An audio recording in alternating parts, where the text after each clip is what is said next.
Hello, beautiful people. My name's Captain Fidget. The end of the year is drawing near, and that means one thing and one thing only. It's once again time for Birdkeeper Toby's Who Wants to Battle Tag, which this year I was tagged in personally by him.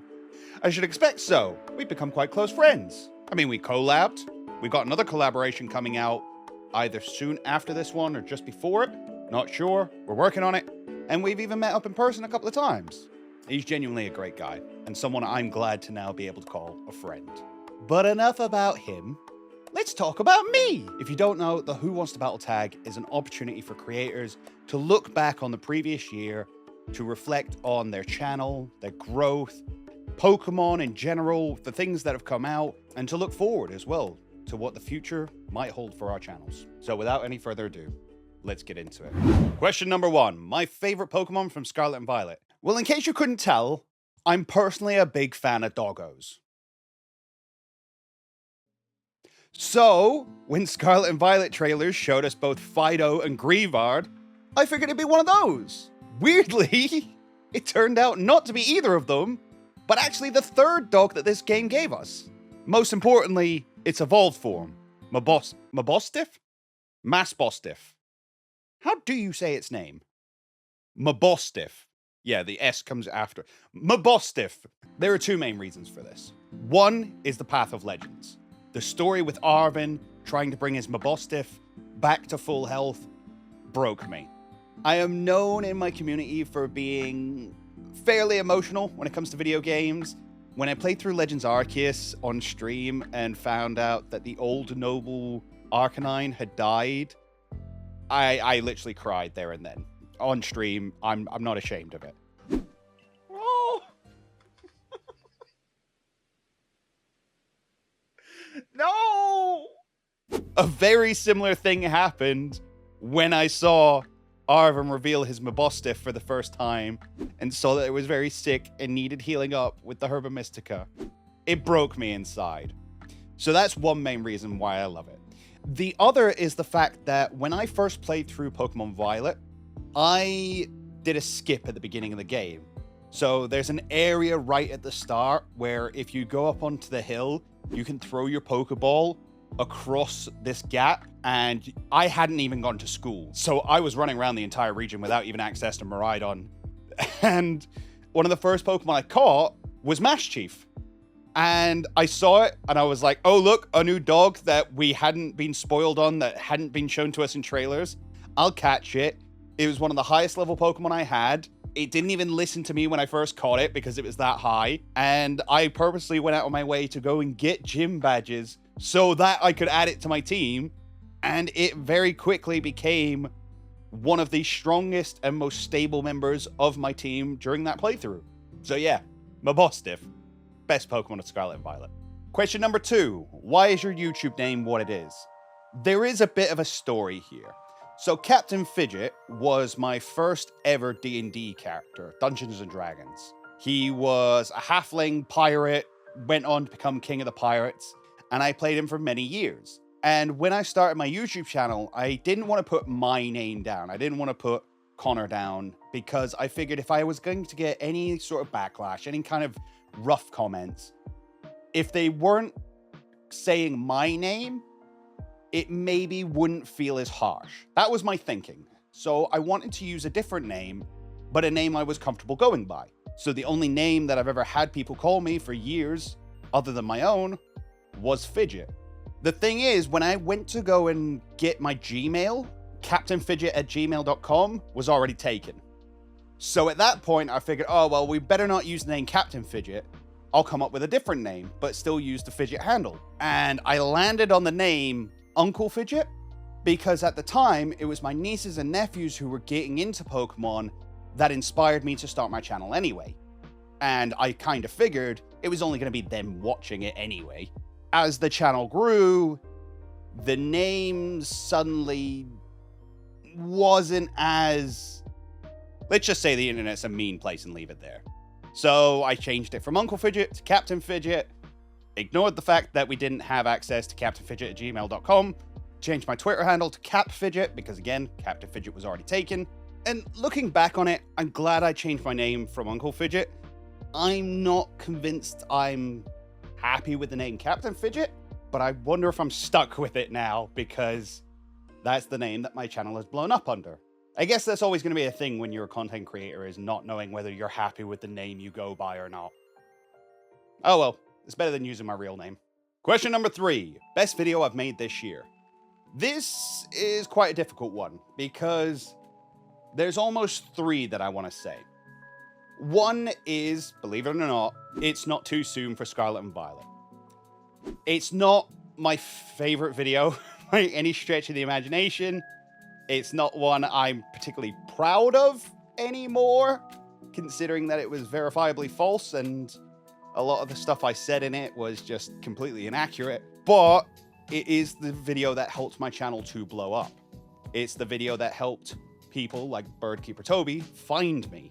And a lot of you likely found me through that video too. So I have a lot to thank it for, plus the fact that it has taught me a lot about the value of researching without an end goal. Don't go searching for evidence to back up something you already believe, because you will just push all other evidence to the side and pretend it doesn't exist, and you're just going to create a video that has the wrong conclusion in it. So yeah, we learned a lot from that one. Secondly, as I say, I got to work with Birdkeeper Toby this year.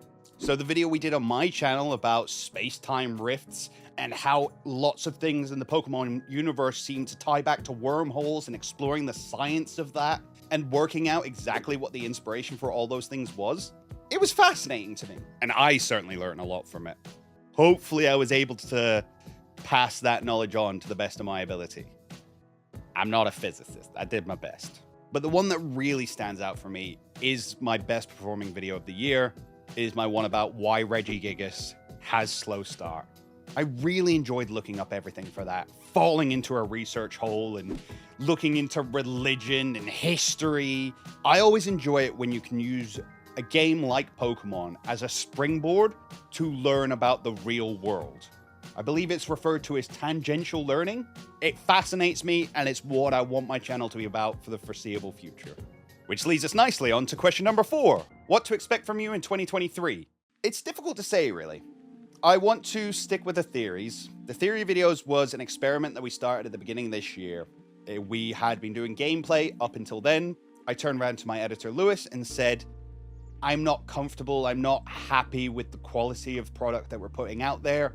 I want to make something that I'm proud to present to people, that I would happily show someone and go, yes, I made this. And just talking nonsense whilst playing a game wasn't really doing it for me. The theory videos have been a huge success. I'm really happy with what they've done for the channel and what they've done for my enjoyment of creating videos again. I'm obviously going to continue down that trajectory. We have to think as a channel as to what is best for us. At the moment, we can get a theory video out maybe once every 2 weeks. That's mostly down to the difficulty in editing them due to the style that we use, and having Lewis do a lot of animations to try and visualize the concepts I'm getting across. It's not easy, and it's been very difficult for us to stay on top of relevant topics. So when we had new trailers come out, we couldn't necessarily create a video about that trailer, because by the time our video would come out, either the next trailer would have dropped or people would no longer be searching for it, so it comes lower in the SEO terms and stuff like that. So we either have to focus more on evergreen content, something that will always be searchable and always have interest for viewers, or find a way of speeding up our process. One thought we've had is doing live action segments like this. We don't usually do live action. This isn't a set that's going to exist long term.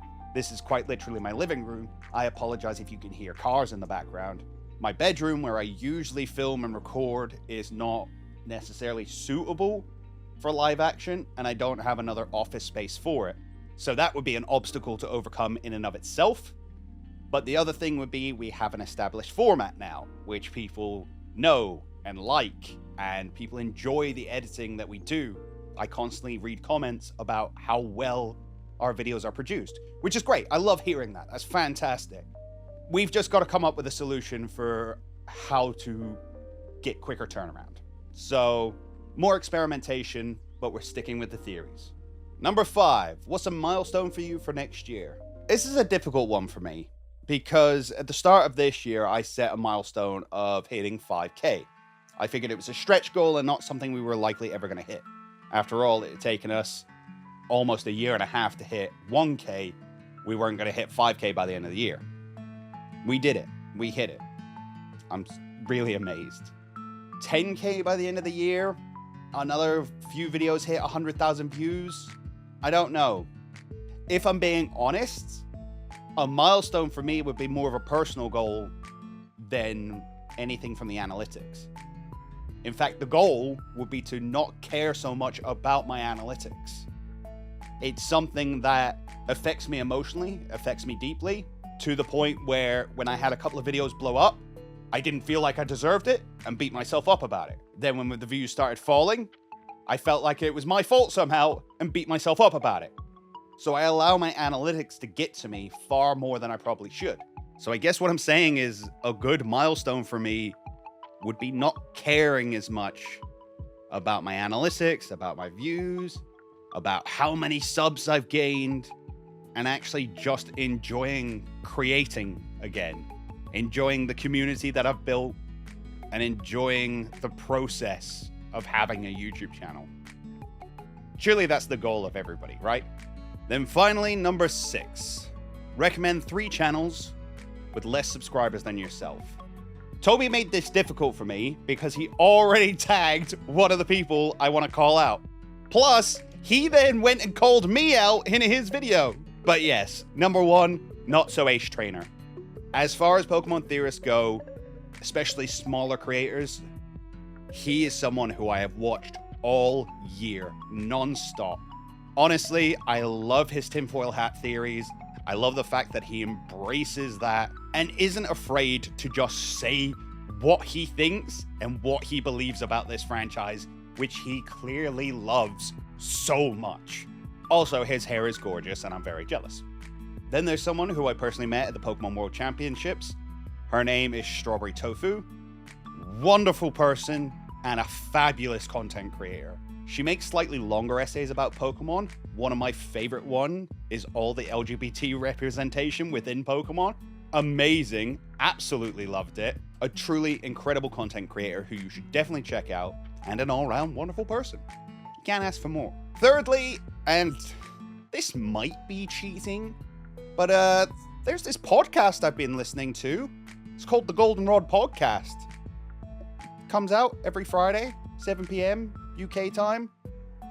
It's got 2 guys in it. One called Ben, the other one called Connor. Look, okay, it's my podcast, but it's good. You should check it out.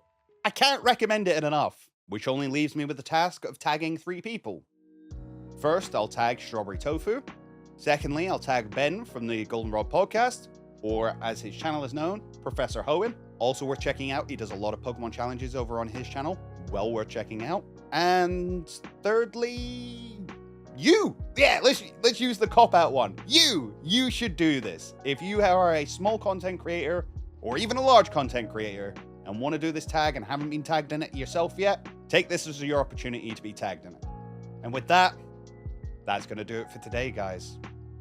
Thank you from the bottom of my heart for watching this year. I hope you enjoyed it, and I hope you'll join me again on the next one. But until then, I'll catch you later.